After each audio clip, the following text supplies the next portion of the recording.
Guys, kalau korang tengah cari setup jigging 60 gram hingga 300 gram, hari ni aku ada satu set. Ini setup jigging baik punya Abu Garcia Ocean Field, aku fitkan dengan Ryoko Borderless one set. Harga one set ni cuma 1100 saja, harga boleh diskaun lagi.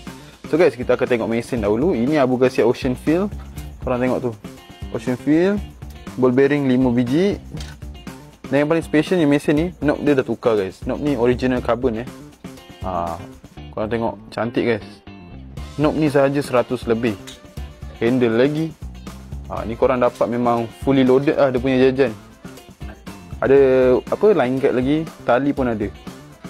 Condition cantik guys, macam baru. So itu mesin. Untuk rod pula guys, rod ni rod Ryoko Borderless.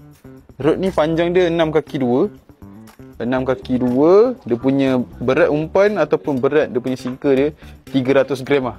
Macam aku cakap, korang nak main jig 60 gram hingga 300 gram memang boleh lah pakai rod ni. Dan drag untuk rod ni 8 kilo. Dan yang bestnya rod ni one piece. Color dia pun menyala guys.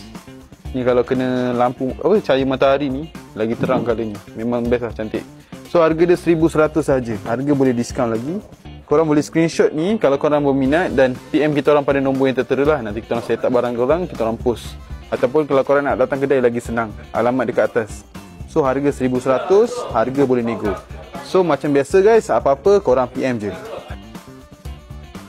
Dan kami juga menerima track and race dan road. Sekian, terima kasih.